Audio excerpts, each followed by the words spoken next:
Meu nome é Lucas, eu sou aluno do curso de Ciências Biológicas bacharelado e hoje eu vou falar um pouquinho sobre a transmissão nervosa e os mecanismos que envolvem esse processo de transmissão, né? Então, bora lá. Antes da gente entender os mecanismos em si, a nível celular, as sinapses, os neurotransmissores, vamos falar um pouquinho sobre a organização do sistema nervoso, né? Que é o principal sistema que participa da transmissão nervosa, né? Então, vamos começar falando um pouco sobre a anatomia, né? O sistema nervoso ele pode ser dividido em dois tipos. O sistema nervoso central, que vai consistir no encéfalo, na medula espinhal, que vai ser dividido em substância branca e substância cinzenta, em que a substância branca é formada principalmente por axônios de neurônios e a substância cinzenta pelos corpos celulares de neurônios, né? E ele vai ser formado pelo encéfalo e medula espinhal, como eu tinha falado, e o sistema nervoso periférico vai estar se comunicando com o sistema nervoso central através dos nervos espinhais, né? E cada nervo espinhal ele vai ter os neurônios aferentes e os neurônios eferentes. Os neurônios aferentes são aqueles que detectam o estímulo, né? Eles que vão enviar o estímulo para o sistema nervoso central interpretar e depois dessa interpretação do sistema nervoso central, ele vai enviar uma resposta para o neurônio eferente, né? E o neurônio eferente vai realizar a resposta motora, né? Por exemplo, a resposta motora. E no caso, esse neurônio aferente eu posso chamar de neurônio sensorial e neurônio eferente de neurônio motor. Então, é basicamente essa as duas subdivisões. Sistema nervoso central, encéfalo e medula espinhal. Sistema nervoso periférico é toda parte de células nervosas que está fora do sistema nervoso central, né? Os nervos espinhais ali, né? E tudo mais. Então, vamos partir para quais células que compõem o sistema nervoso, né? A gente tem essas células aqui, que são denominadas células da glia. Essas células da glia, ela tem a função de dar suporte físico e bioquímico para os neurônios, né? Mas elas não participam do processo de transmissão nervosa diretamente. Vamos começar aqui com o astrócito. O astrócito é uma célula exclusiva do sistema nervoso central, assim como a micróglia, ependimária e o oligodendrócito, né? E exclusivo do sistema nervoso periférico é as células de Schwann. O astrócito, ele tem a função de dar um suporte físico e também de participar de alguns processos da sinapse, né, onde eles vão captar e liberar algumas substâncias que participam da sinapse, como os neurotransmissores. E, além disso, eles vão abastecer o neurônio com parte do ATP que eles produzem, né? Eles vão ajudar a manter a energia que o neurônio utiliza. Então, é basicamente essa a função dos astrócitos, né?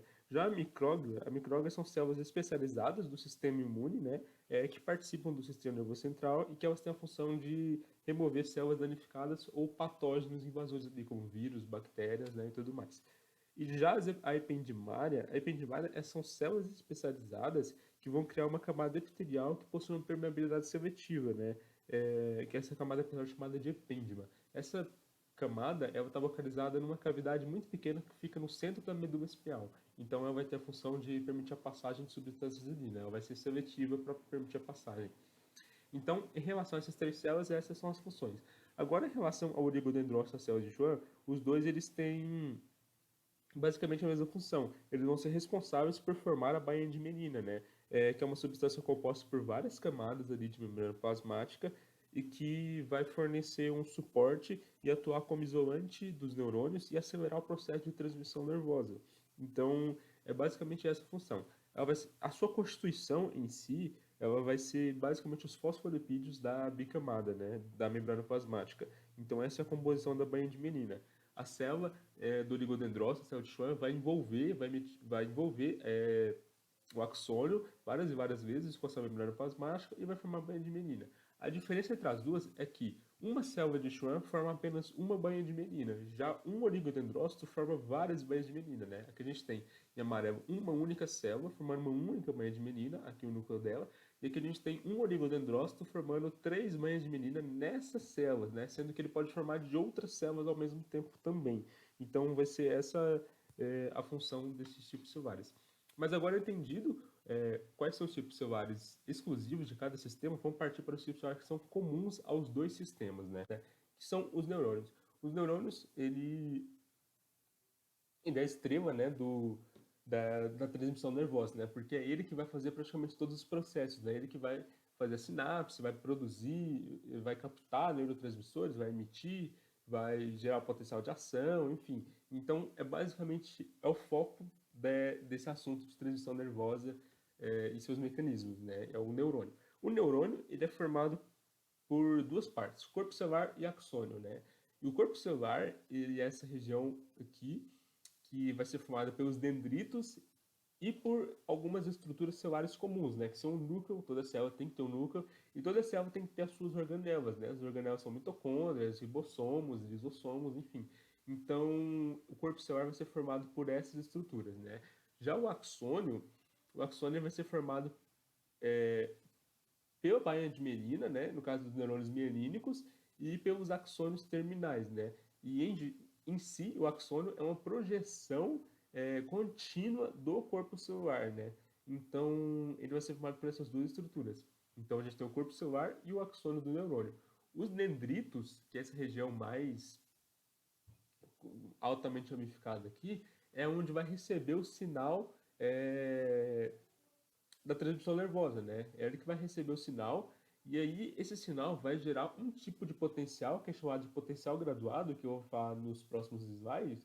E esse potencial graduado ele vai passar pelos dendritos, vai passar pelo corpo celular, e se ele tiver força suficiente para chegar nessa primeira região aqui do axônio, ele vai dar um gatilho para gerar o potencial de ação. E o potencial de ação ele vai passando, né? E aí ele vai pulando a bainha de mielina e vai permitir com que a informação seja transmitida muito mais rápida. Chegando nos axônios terminais, esse potencial de ação vai fazer uma despolarização aqui, né? Porque o potencial de ação ele é o resultado da despolarização da célula e vai permitir com que a célula libere neurotransmissores, ou se for um tipo de célula de sinapse elétrica, vai se comunicar com a próxima e vai gerar outro potencial graduado e outro potencial de ação. Então, é só um resuminho aqui para a gente entender mais para frente, né? Isso aqui vai ser muito importante. Então, entendido o neurônio em si, vamos para os tipos de neurônios, né? Existem vários tipos de neurônios de acordo com a sua morfologia ou fisiologia. O neurônio mais comum é o neurônio multipolar, que é esse primeiro aqui, que é o mesmo desse daqui. Ele é o mais comum, é o mais estudado, ele sempre é dado de exemplo, mas existem outros tipos de neurônios que são classificados com base na sua morfologia. A gente tem o neurônio anaxônico, que é o neurônio que não tem axônio. A gente tem o neurônio bipolar, que tem um núcleo central e parte em duas ramificações, que a gente pode falar que se fossem axônios, né? Que parte dois axônios ali da estrutura central. A gente tem o neurônio pseudonipolar. Esse pseudonipolar ele tem um núcleo lateral e desse núcleo lateral parte um axônio que vai ter duas terminações axonais, né? Então essa é a configuração com base na sua morfologia, né? E como o neurônio ele é a unidade funcional do sistema nervoso, ele vai ter uma classificação com base na sua funcionalidade, ou seja, com base na sua fisiologia. Ele pode ser classificado como neurônio sensorial, como interneurônio ou como neurônio motor. O sensorial é que ele vai conduzir informação sobre temperatura, pressão, luz, intensidade, enfim, o que quer que seja, e outros tipos de estímulos sensoriais, né? Os interneurônios são aqueles neurônios localizados dentro em específico do sistema nervoso central, que ele não vai ter a função nem de emitir uma resposta ou de pegar um estímulo. Ele vai ter a função de comunicar e permitir a passagem da transmissão nervosa ali entre os neurônios, né? Essa é a função do interneurônio. E tem o neurônio motor, que é aquele que vai receber a resposta do sistema nervoso central e vai fazer um estímulo de movimentar o músculo, né? De excitar o músculo para que ele consiga contrair as suas fibras e fazer a movimentação, né? Então, essa é as diferenças dos neurônios com base na sua morfologia e com base na sua fisiologia. Então, depois dos tipos celulares, a gente pode partir para entender como funciona algumas coisas ali da transmissão nervosa, né? Primeiramente, vamos imaginar esse exemplo aqui. Esse exemplo aqui, a gente tem um cortótico na pele e que ela vai receber o estímulo de uma agulha, né? Enfim, os receptores sensoriais aqui presentes na pele, eles são os neurônios aferentes, eles vão detectar que tem um estímulo aqui e eles vão e essa agulha, esse estímulo vai fazer com que a célula promova uma alteração no seu potencial de membrana, que eu vou falar um pouquinho mais pra frente o que é, uma alteração no seu potencial de membrana, fazendo com que ela se despolarize e emita uma transmissão nervosa, né, um impulso nervoso ou potencial de ação.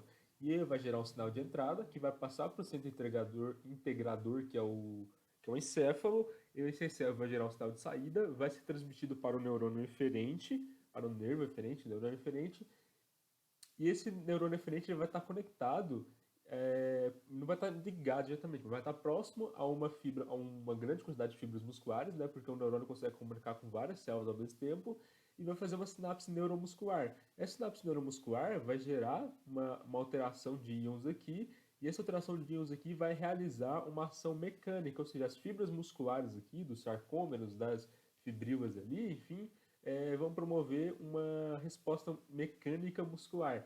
Então, que é isso que vai ocorrer. Mas nos próximos slides, né, nas próximas partes aqui, eu vou explicar como que essa comunicação vai ocorrer de célula a célula para chegar nessa parte final de uma resposta mecânica muscular, por exemplo. Né? Aqui é só um resuminho que eu escrevi, né?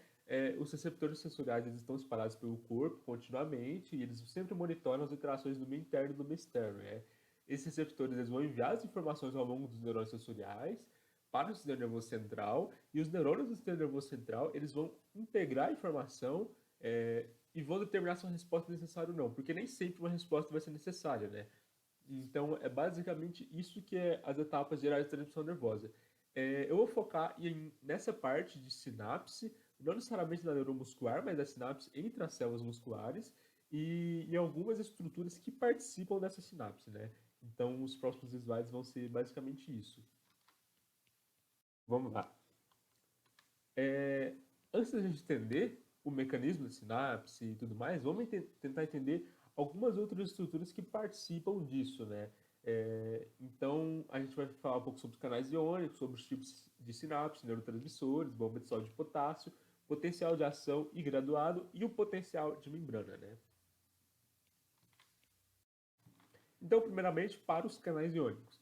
Os canais iônicos eles podem ser de três tipos: ligante dependente, voltagem dependente ou iônico mecânico, né? O canal iônico do tipo ligante dependente, ele vai abrir ou fechar com base no ligante que chegar nele, né? Ele vai ter um ligante específico, se esse ligante está ali, ele vai abrir, ou dependendo do canal, se esse ligante está ali, ele vai fechar, né? Então, isso vai ocorrer muito no processo da sinapse e através dos neurotransmissores, né? A gente tem o canal do tipo iônico voltagem dependente, né? Ou seja, ele vai abrir ou fechar em resposta à mudança do potencial de membrana da célula, né? Ou seja, ele vai fechar ou abrir a partir dessa passagem de uma corrente elétrica ou da passagem de íons de outros canais. Enfim, ele vai responder à mudança do potencial de membrana.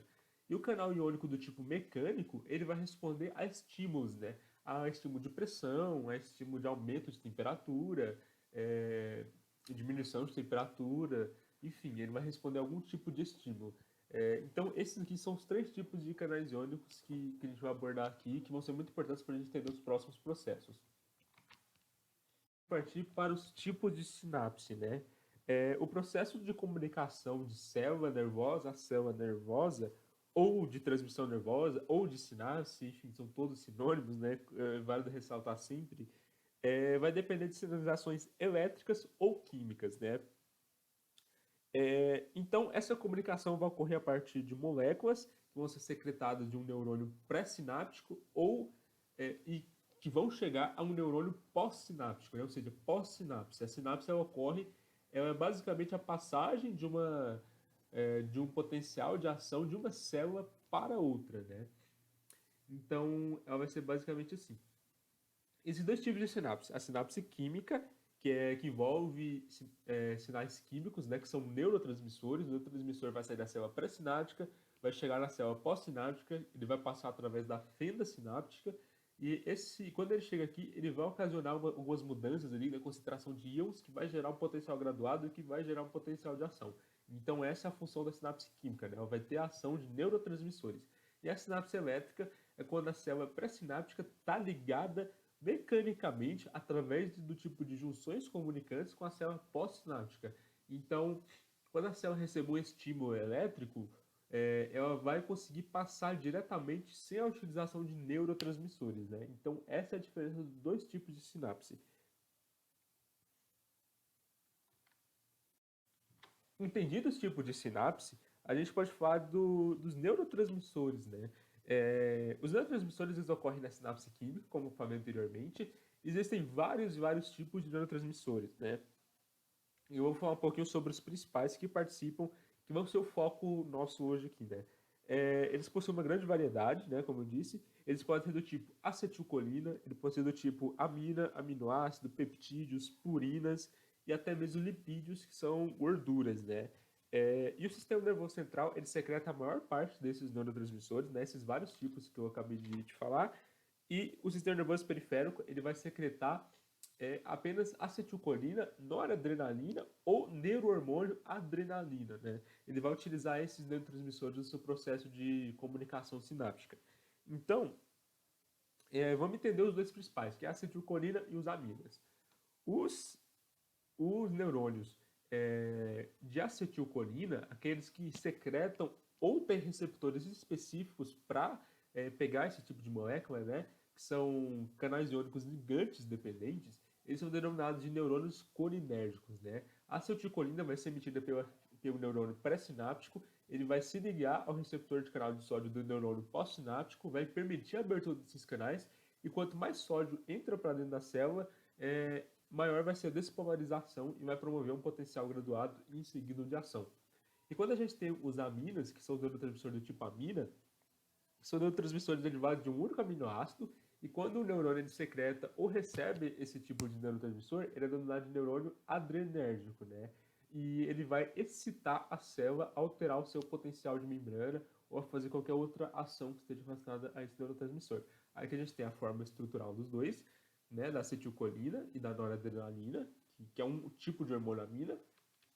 E aqui a gente tem um exemplo de onde estão localizados esses neurônios. Né? A gente tem uma imagem aqui do livro de Fisiologia Humana, do Silver Thorne, e a gente tem as vesículas com os neurotransmissores que está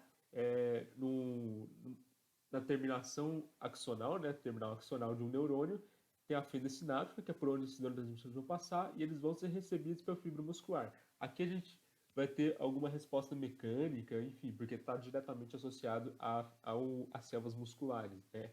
E aqui a gente tem outro exemplo, aqui a gente tem cada bolinha dessa aqui é como se fosse uma vesícula de neurotransmissores, e aqui a gente vai ter a fenda sináptica passando esses neurotransmissores para a próxima célula nervosa. Então, é basicamente isso, esses neurotransmissores, né? Como que eles estão organizados ali na célula nervosa, né? Como que ele vai passar através da fenda sináptica, enfim. Então, cada neurotransmissor vai ter um tipo de função, vai estar associado a alguma coisa, mas o principal para a gente hoje aqui é a acetilcolina. E os neurotransmissores, a gente pode passar para a bomba de sódio e potássio, que é outro mecanismo, que é outra estrutura muito importante para o processo de transmissão nervosa. Eu estou explicando essas coisas antes porque vai facilitar muito para a gente entender o processo de sinapse e depois para fazer as associações. Depois do processo de passagem do potencial de ação de uma corrente elétrica ou da despolarização celular, a gente vai ter um desequilíbrio na concentração de íons, né? Esses íons, eles têm que estar num certo equilíbrio, ou seja, tem que ter mais, no caso da bomba de sódio e potássio, tem que ter mais potássio dentro da célula do que fora, e tem que ter mais sódio fora da célula do que dentro. E depois do processo de potencial de ação de transmissão nervosa, esses íons vão estar em desequilíbrio. E a célula precisa restabelecer o equilíbrio, né, para que ela receba um novo potencial de ação e possa realizar sua função novamente. Então, a bomba de sódio e potássio vai ser para restabelecer esse equilíbrio, né? Primeiramente, a bomba ela vai agir sobre o sódio, vai ter mais sódio dentro do que fora, então ela tem que dar um jeito de eliminar o sódio. Ou seja, a célula vai pegar, vai colocar 3 íons de sódio dentro da bomba, e quando esses íons de sódio dentro da bomba, uma molécula de ATP ela é quebrada em molécula de ADP e um grupo fosfato, né? E esse grupo fosfato é ligado ao domínio livre da bomba, que é essa estrutura do meio intracelular. Então, ele vai ligar aqui, e quando essa molécula de fosfato, quando a bomba ela é fosforilada e os íons de sódio estão dentro dela, ela vai mudar sua conformação e vai jogar esses íons de sódio para fora, né? Sempre 3 íons.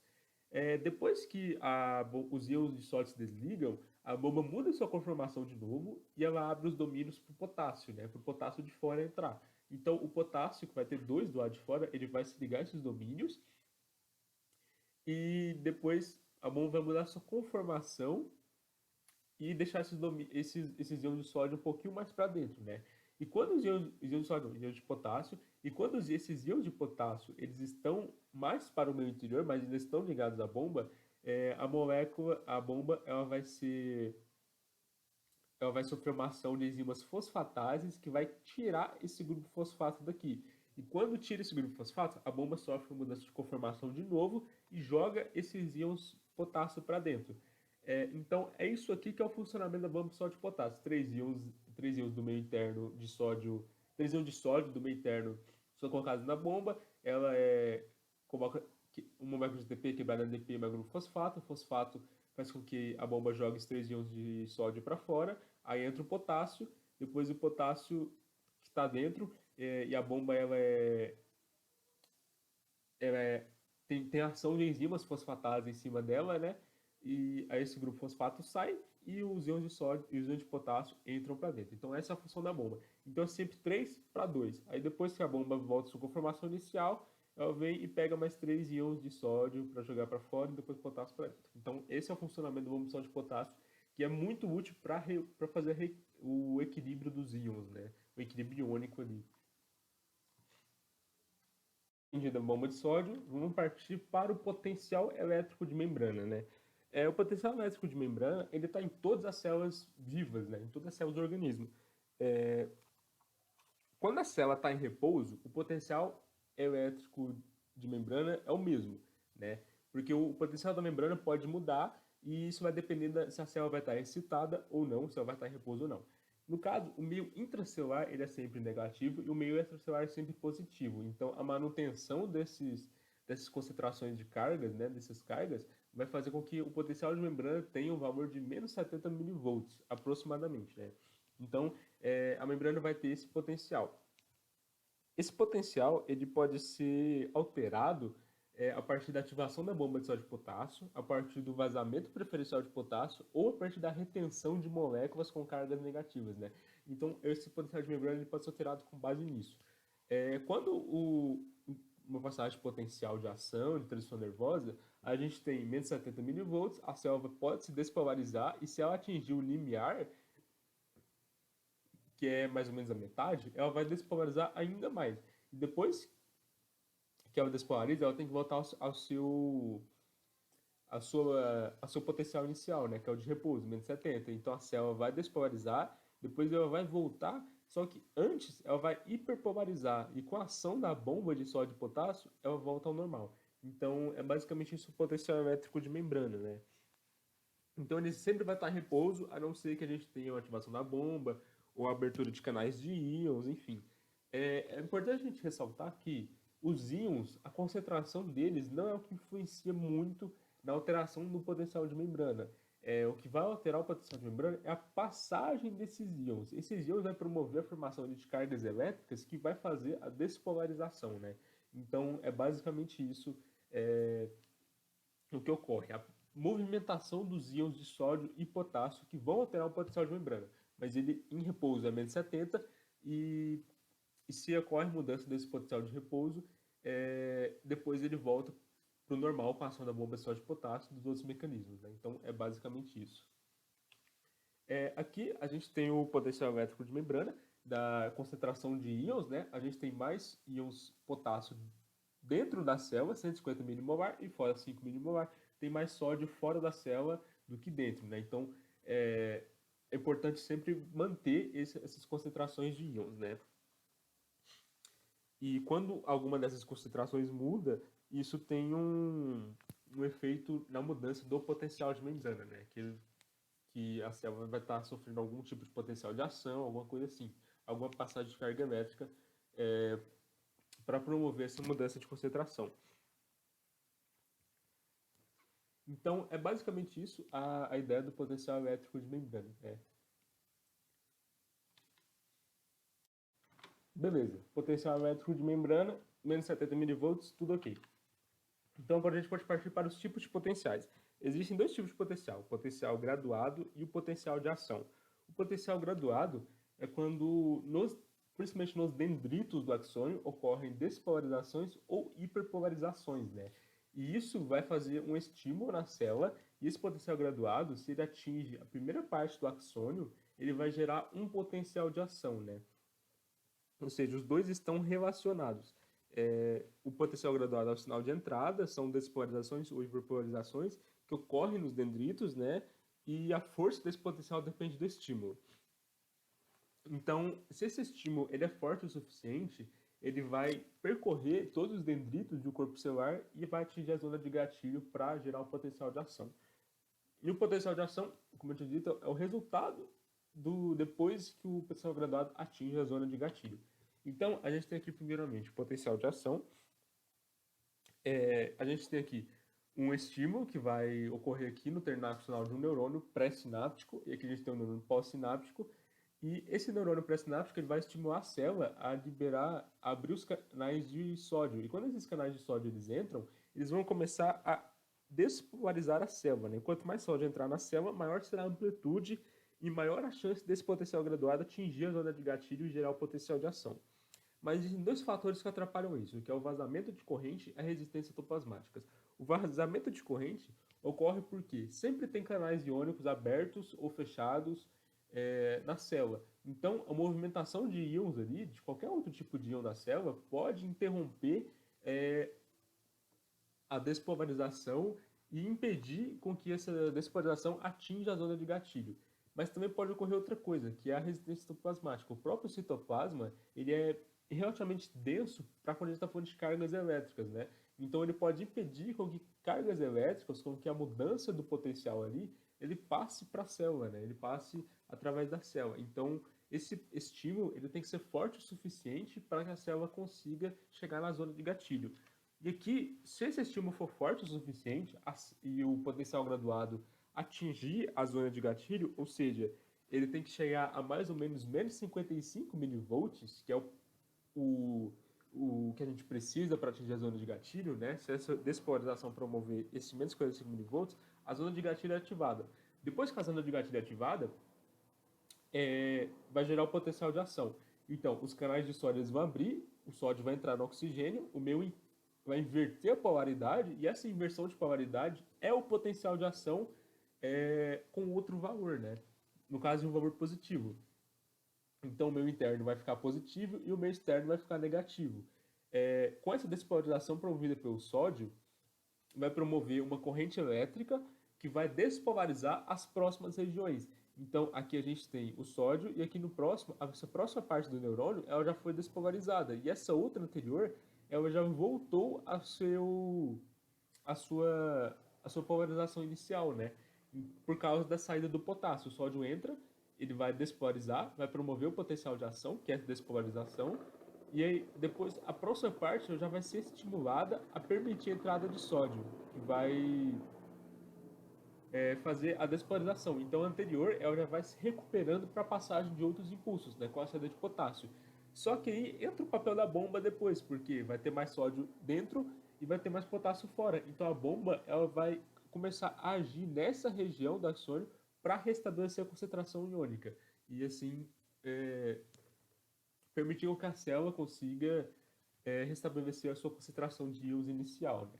Então, o potencial graduado ele tem que ter uma certa amplitude. Depois que ele tem uma amplitude de menos 55 milivolts, ele atinge a zona de gatilho, e essa zona de gatilho vai gerar um potencial de ação que vai percorrer todo o axônio até a terminação axonal. E esse potencial de ação, ele é essa inversão de polaridade, né? Então ele é basicamente isso. Aqui a gente tem algumas comparações, a gente tem o tipo de sinal, como ocorre e tudo mais, é só para a gente entender as diferenças, né? A diferença de potencial graduado e potencial de ação. Então, sinal de entrada, sinal de condução, atinge o dendrito, a zona de gatilho, aqui é despolarizante ou prepolarizante, aqui é sempre despolarizante porque vai inverter a polaridade, de menos 70 mV vai chegar a um número positivo a partir da entrada de sódio, então vai ser basicamente isso aqui, essas diferenças. Então, beleza. Entendido essa parte de potencial de ação e potencial graduado, suas diferenças e tudo mais, aqui está bem explicadinho as diferenças de cada um, a gente consegue partir para a parte de comunicação sináptica. Então vamos lá, por etapas. Recebeu o estímulo, esse estímulo vai ser transmitido até a medula espial e da medula espial para o encéfalo. E esse estímulo vai ser transmitido entre neurônio e neurônio. E o neurônio pré-sináptico ele vai emitir os neurotransmissores e vai passar para o neurônio pós-sináptico, né? E esse processo aqui é a comunicação sináptica ou a transmissão nervosa, ou enfim, esses nomes significam a mesma coisa, né? Então a gente vai ter a ação desses processos aqui de sinapse. Então a gente vai focar um pouquinho mais, né, nessa parte mais molecular. Então vamos lá aprofundar mais nessa parte de comunicação sináptica, que é a principal etapa da transmissão nervosa, né? Então vamos lá, entender um dos últimos mecanismos aqui. Quando a célula recebe um potencial graduado, ele atinge um limiar ali de mais ou menos menos 55 milivolts. Se esse menos 55 milivolts chega à zona de gatilho, vai gerar um potencial de ação. Esse potencial de ação ele vai permitir a abertura de canais de sódio, o sódio vai entrar, vai despolarizar a célula, aí o meio interno vai ficar positivo e o meio interno vai ficar negativo, por causa da movimentação dos íons de sódio. Essa movimentação dos íons de sódio ela vai estimulando as próximas partes do axônio a se despolarizar e vai gerar uma corrente elétrica que vai passar ali pelo axônio. E isso é a transmissão nervosa. Só que quando ocorre, como que isso vai passar de uma célula nervosa para outra célula nervosa, né? Então vamos lá. Na terminação axonal, quando o potencial de ação despolariza a membrana do terminal axonal, ou seja, aqui ó, tá bem detalhado aqui que eu fiz. Então aqui a gente tem a etapa 1, a passagem do potencial de ação, e quando esse potencial de ação ele passa aqui, ele vai permitir a entrada de íons de sódio que vai despolarizar a célula, ou seja, o meio interno vai ficar positivo e o externo vai ficar negativo. Né? Despolarizou, mudou, inverteu a polaridade. E essa inversão de polaridade gera corrente elétrica, gera transmissão nervosa. Então, a despolarização abre os canais de cálcio. Esses canais de cálcio, eles são voltagem dependente. Despolarizou, eles abrem. O cálcio que está no meio extracelular, ele vai entrar para dentro do terminal da terminação axonal, né, do terminal axonal. Então, esses íons de cálcio, eles vão se conectar na membrana das vesículas que contém os neurotransmissores, né? Então, essa membrana, ela vai ser estimulada a se movimentar até chegar na extremidade final do terminal axonal. E quando ela chega, os neurotransmissores eles vão sofrer exocitose e vão atravessar a fenda sináptica, né? O cálcio vai estimular a movimentação das vesículas, as vesículas vão chegar na maior extremidade possível e depois vão sofrer exocitose. Depois que eles sofrem exocitose, esses neurotransmissores, que são acetilcolina, geralmente, vai se ligar ao receptor, né? Que são canais de sódio ligante dependente. Então, quando a gente tem esses canais de sódio ligante dependente com as moléculas de acetilcolina, nesse exemplo aqui, esse sódio vai entrar para dentro da célula, vai entrar sódio, vai entrar, e aí vai fazer a inversão de polaridade. Depois que inverter a polaridade, o meio interno vai ficar positivo e negativo, né? Então, a próxima célula vai ter o potencial graduado, e esse potencial graduado vai chegar na zona de gatilho com menos 55 mV no mínimo, e vai gerar o próximo potencial de ação, que é o que a gente tem nesse gráfico. A gente tem a membrana estava em repouso, a gente tem um estímulo despolarizante, que pode ser a ação de um neurotransmissor, os canais de sódio eles vão se abrir, né, e passou da zona de gatilho, mais canais de sódio vão se abrir, vai despolarizar ainda mais, vai chegar a um valor positivo, como eu tinha dito lá atrás, e esses canais de sódio, chegando a um limite de mais ou menos 30 milivolts positivos, né,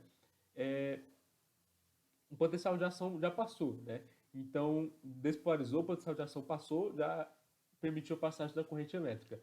Então, chegou mais ou menos nisso, os canais de sódio vão fechar e os canais de potássio eles vão abrir. Só que os canais de potássio eles são mais lentos, né? Então, vai demorar um tempo para restabelecer o potencial de repouso. Aí, os canais de potássio eles abrem e vão permitir a saída do potássio. A célula vai começar a hiperpolarizar, ou seja, a voltar ao seu potencial de repouso normal. E depois que ela volta ao seu potencial de repouso normal, ela ainda toma um tempo para se equilibrar. Só que aí as concentrações de potássio e sódio vão estar erradas. E aqui nessa parte que entra a ação da bomba de sódio e potássio para restabelecer o equilíbrio iônico de sódio e do potássio para voltar ao potencial de repouso normal da célula nervosa. Então é basicamente isso aqui que acontece nas etapas de transição nervosa, de envolvimento de potencial de ação, né, e tudo mais. Aqui, com a gente finalizando aqui já, a parte de comunicação sináptica, transmissão nervosa, eu coloquei dois videozinhos aqui de exemplo, que é um videozinho da processo de sinapse, né, que é feito pelo Helix, né, que é muito que é um conjunto ali, né, de pessoas, de uma empresa muito famosa para fazer essas animações. Então a gente tem a do Helix aqui, o processo de sinapse, os canais de sódio entram, essa célula foi despolarizada, ou seja, o sódio entrou, despolarizou a célula e promoveu a abertura desses canais de cálcio. O cálcio entra, ele se conecta às vesículas de neurotransmissores, contendo acetilcolina ou norepinefrina aqui, né, que é a mesma coisa que a adrenalina, ou seja, noradrenalina, e vai estimular que essas vesículas cheguem na extremidade e depois elas sofram exocitose. Aqui na fenda sináptica, que é onde está meu cursor do mouse, né, a acetilcolina ela vai passar, vai chegar ao canal de sódio ligante dependente, sódio channels aqui, e depois o sódio ele vai entrar e vai começar a gerar uma despolarização que vai gerar o potencial graduado em seguida de ação. Então é basicamente isso que é a sinapse, que é a comunicação ali, que é a transmissão de nervosa, né? Então a gente tem aqui outro vídeo, esse aqui é um pouco mais simples, só para exemplificar como que é a passagem, né? Quando a gente pega esses vídeos e eles estão passando essas luzes aqui, isso daqui é a passagem do potencial de ação, ou seja, a célula está se despolarizando e uma parte e uma parte que despolarizou estimula, né, a próxima célula, a próxima parte despolarizar também. Aí vai chegar numa etapa, vai promover a passagem de neurotransmissores, né? Então é basicamente essa ideia da comunicação sináptica, né? Despolarizou, aí vai emitir os neurotransmissores, o sódio entra, as vesículas de neurotransmissores, né? Ele vai passar pela membrana, a fenda sináptica e vai chegar nos receptores de sódio ligante dependente, né? Aí chegou, aí gera um novo potencial de ação, que é essas luzes passando aqui. Então, essa é a ideia, né, da comunicação sináptica, né? Tudo aqui de comunicação sináptica, de como que o impulso nervoso é passado, o que é impulso nervoso, potencial de ação. Vamos para alguns resultados do que essa transmissão e os seus mecanismos vão ocasionar, né? Eu trouxe 4 resultados aqui, bem simples, na verdade. A resposta motora, né, de um movimento físico, de uma ação muscular, é tudo ocasionado por causa da transmissão nervosa. O sono, a aprendizado, a memória são 3 coisas que estão interligadas e elas estão relacionadas com a atividade dos neurônios, né? Quando a gente está com sono, quando a gente dorme, né, a atividade dos neurônios diminui um pouco. Quando a gente está aprendendo, o neurônio ele consegue modificar suas projeções de membrana e isso faz com que você consiga lembrar daquilo e aprender mais, né? Então, essa modificação das projeções de membrana, que seriam mais dendritos ou menos dendritos, enfim, isso faz com que você aprenda e lembre mais facilmente, né? Então, todos esses processos aqui, eles estão relacionados com a transmissão nervosa e os seus mecanismos, né? Então, resposta motora, sono, aprendizado e memória são um desses resultados. E para finalizar, eu trouxe as referências que eu utilizei no trabalho. Eu utilizei basicamente um artigo de revisão e o livro de Fisiologia Humana da Silverthorne. Então, é isso e muito obrigado por terem assistido.